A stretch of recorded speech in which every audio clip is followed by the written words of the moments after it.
Welcome to The Point, News from Noise daily market call presented by Kattan, Ferretti Financial.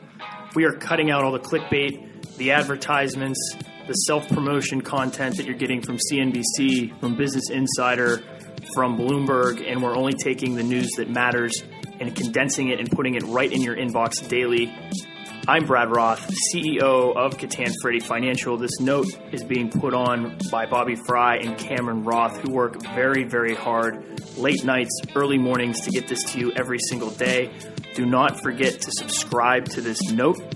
Also, do not forget to subscribe to our full podcast, The Investment Advisors, which you can find on iTunes and Google Play if you want a really deep dive and deep look into our firm, as well as get great insights from all the guests we have. So let's get right into it. This is The Point Daily Market Call presented by Kattan Ferretti Financial.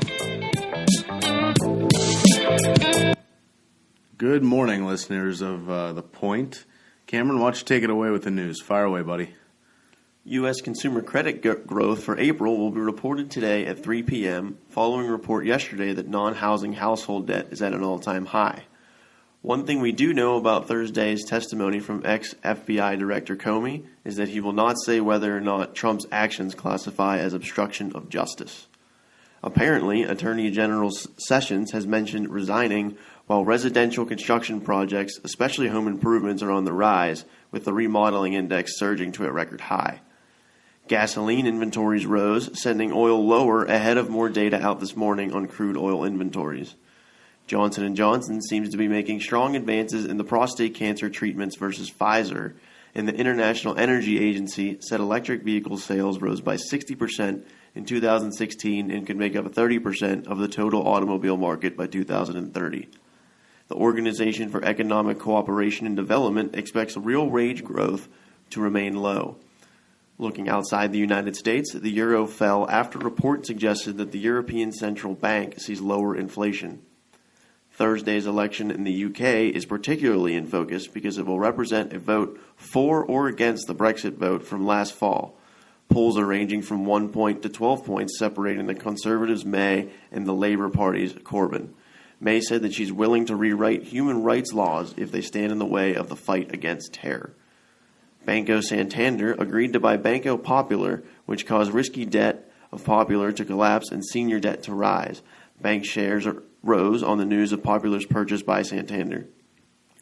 On China, Jim Chanos said they added about $5 trillion in new credit to the system and that divorce rate in Hong Kong is having a meaningful impact on housing prices.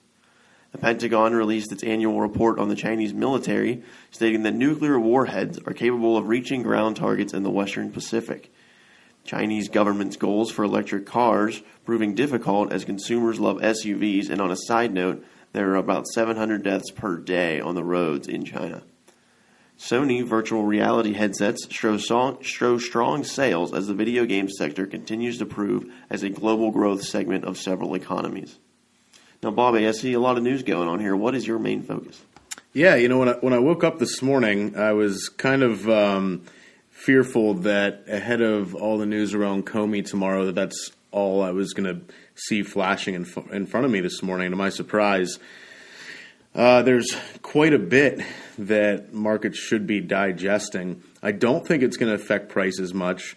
We saw yesterday on the pullback in equity markets that volume was incredibly low, which for anyone who's worrying that this is the top of the bull market, that is not seeing low volume on a pullback is not something that indicates the beginning of a bear market. Usually when stocks are starting to collapse, you see a lot of volume on days when stocks are selling.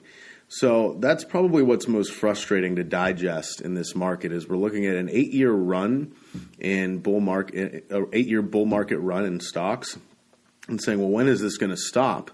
And the quote again yesterday is, that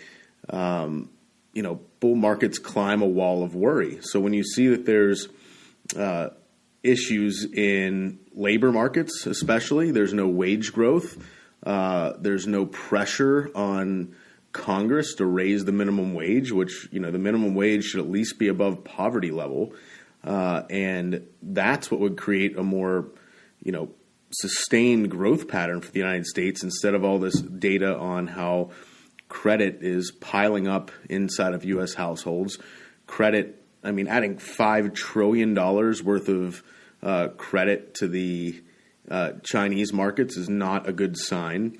But yet you still have things to balance that with at the top of this bull market as it's going to keep steaming ahead, which is innovation in biotech this morning, innovation in technology in the video game world. Remember, the video game sales are what allowed what should be an old dog, Best Buy, to kind of revitalize itself, right?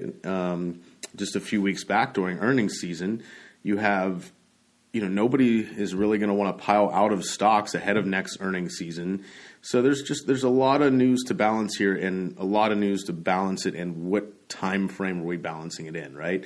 So what's going to affect stocks today versus what are mounting concerns, and when are those mounting concerns going to affect stocks? So all of this is great data points and insights to read through this morning, and to just keep plotting them in your mind as to when they'll start to affect stock prices, because economic data and market data and stock momentum is not suggesting that this is the top of the bull market yet, but there are certainly plenty of things to keep on our radar to see when these problems will affect markets going forward. So what do you have in sports today, Cameron? Looking over in the sports world, the NBA Finals continue this evening in Cleveland as they attempt to dig themselves out of a 2-0 hole. The Penguins are yet to name a starter in net as Game 5 approaches after Murray's recent struggles depleted a 2-0 series lead. Scooter Gennett put together a historic night last night in the MLB, going 5 for 5 with 4 home runs and 10 RBIs in a 13-1 win for the Reds. Oklahoma took home the Women's College World Series, and lastly, speculations are surrounding the New York Jets that they are tanking the 2017 season after saying goodbye to many players such as David Harris, Eric Decker, and Darrelle Revis. Well, I guess moral of that story is never bet against a guy named Scooter, and never bet on the Jets. Right.